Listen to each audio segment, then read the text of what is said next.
28 साल की उम्र, जब ज्यादातर लोग अपने करियर की शुरुआत कर रहे होते हैं, उस उम्र में चारू ने ऐसा कारनामा कर दिखाया जो लाखों लोगों का सिर्फ सपना ही होता है। शाहरुख खान की फिल्म रावण याद है आपको? उसके कमाल के वीएफएक्स किसी विदेशी स्टूडियो में नहीं बने, बल्कि शाहरुख खान की खुद की कंपनी में ही इन्हें बनाया गया था। कोर एनिमेशन टीम का हिस्सा थी चारू खंडल, जो कि अब इस दुनिया में नहीं है। चलिए बताते हैं आपको ये कहानी। चारू खंडल ने इस फिल्म में इतना अच्छा काम किया कि उन्हें 2012 में नेशनल अवार्ड मिला। ये एक बहुत बड़ा अचीवमेंट था। चारू, उनकी बहन रितु और दोस्त विक्रांत तीनों बाहर सेलिब्रेट करने निकले, लेकिन कौन जानता था कि वो रात चारू की जिंदगी हमेशा के लिए बदल देगी। एक तेज रफ्तार काली होंडा सिटी ने उनके ऑटो को पीछे से टक्कर मार दी। ब्लैक कलर्ड होंडा सिटी केम, जोर से बैंक किया हमारे ऑटो पे। द नेक्स्ट मोमेंट हम लोग क्रिटिकल आईसीयू में थे। एक second and the life has changed. Charu और विक्रांत कोमा में चले गए। कुछ दिनों के बाद जब उन्हें होश आया तो पता चला कि अब वो कभी नहीं चल पाएंगे, कि गर्दन से नीचे का हिस्सा पैरालाइज्ड हो चुका था। सोचिए, एक ऐसी लड़की जिसका सपना कंप्यूटर पर एनिमेशन करने का था,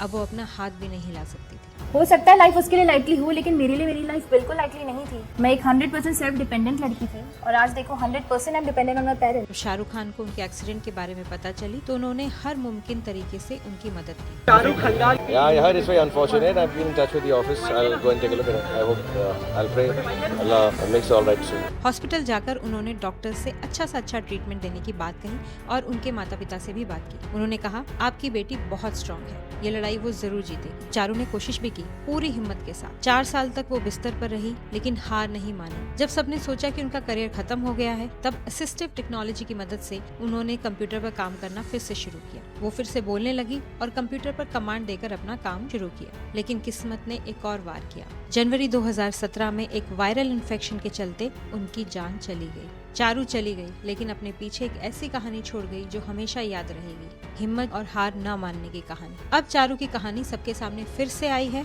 क्योंकि हाल ही में बॉम्बे हाई कोर्ट ने उनके परिवार को दिए जाने वाले मुआवजे पर फैसला सुनाया है। दरअसल 2020 में MACT यानी कि मोटर एक्सीडेंट क्लेम ट्रिब्यूनल ने चारू के परिवार को दायर दावे के आधार पर मुआवजा देने का आदेश दिया था, जबकि बीमा कंपनी ने ट्रिब्यूनल के आदेश को कोर्ट में चुनौती दी थी। उनका कहना था कि चारू की मौत का उनके एक्सीडेंट से कोई लेना देना नहीं है, क्योंकि उनकी मौत एक्सीडेंट के 5 साल बाद हुई है। मगर अब बॉम्बे हाई कोर्ट में बीमा कंपनी की अपील को खारिज करते हुए उनके परिवार को 62 लाख रुपए का मुआवजा देने का फैसला सुनाया है। कोर्ट ने कहा, परफेक्ट मुआवजा तो नहीं दिया जा सकता, लेकिन फेयर मुआवजा देना जरूरी है। उन्होंने बीमा कंपनी के उनके दायित्वों से बचने के लिए आलोचना भी की। चारू की कमी तो उनके परिवार में कोई पूरी नहीं कर सकता, लेकिन फिर भी एक्सीडेंट के 13 साल बाद आखिर उनके परिवार को इस मुआवजे से थोड़ी राहत जरूर मिलेगी। आखिरी सांस तक अपने काम से प्यार करने की प्रेरणा चारू हमेशा देती रहेंगी।